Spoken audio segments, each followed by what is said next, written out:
السلام عليكم، نتمنى تكونوا كاملين بخير وعلى خير ويلقاكم هذا الفيديو في احسن الاحوال. في هذا الفيديو ان شاء الله غادي نصايب معكم بيتزا كالزوني بواحد الحشوه اقتصاديه وكتجي رائعه ومعلكه من الداخل. تبعوا معايا الطريقه، نبداو على بركه الله.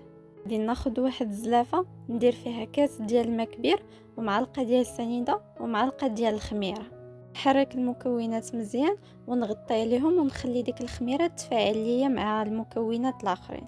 غادي ندوز دابا ناخذ واحد لوبول وندير فيه الطحين. بالنسبه للمقادير المضبوطه غادي نخليها لكم في الديسكريبسيون، ونزيد عليهم واحد المعلقه كبار ديال زيت الزيتون، ومن بعد نضيف عليهم داك الخليط ديال الماء والسكر والخميره اللي خليتهم باش يتفاعلوا. صافي، وندوز دابا نعجن العجينه ديالي ولكن غير بالاصابع كيف ما كتشوفوا معايا في لا فيديو. هنايا غادي نعاود نزيدها شويه ديال الطحين كيف ما قلت لكم. بالنسبه للمقادير مضبوطه غادي نخليها لكم في الديسكريبسيون.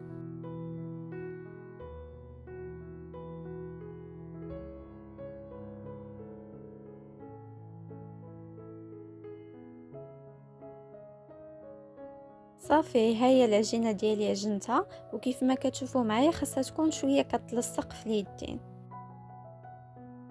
غادي نغطيها دابا بفيلم اليمونتير ونخليها تخمر. وندوز دابا نصايب معكم الحشوه اللي غادي ندير. غادي نحتاج فيها الصدر ديال الدجاج مقطع طريفات صغار، ونضيف عليه شويه ديال الملحه، شويه ديال السكينجبير وشويه ديال الثومه بودر، ونضيف عليهم شويه ديال الزيت. نخلط المكونات كاملين ونخلي الدجاج ديالي كيتشحر على عافيه مهيله.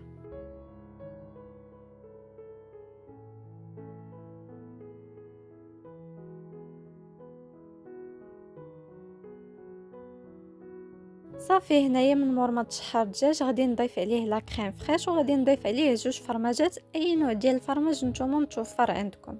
نعاود نخلط المكونات كامله ونخليهم شويه فوق العافيه على ما تختار ليا هذيك لا كريم فريش وتولي معلكه مع الفرماج. وندوز دابا هنايا العجينه من مور ما خمرات غادي نفرغ من هذاك الهواء اللي فيها وغادي نقسمها على 2 لان هاد الكميه خرجت ليا 2 ديال البيتزات. بالنسبه للكميه الاولى ديال العجينه غادي نديرها في بابي كويسون، نحاول ندلكها مزيان. من الاحسن تخدموا العجينه في بابي كويسون اللي غادي ديروه في الطاوله اللي غادي تدخلوها في الفران، لان الا خدمتوها على سطح العمل وعاودتو حولتوها لبابي كويسون تقد تقطع عليكم.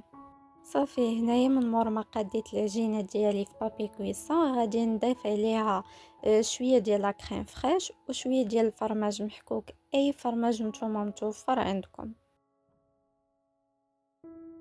ومن بعد نبدا نضيف الحشوه اللي صايبت.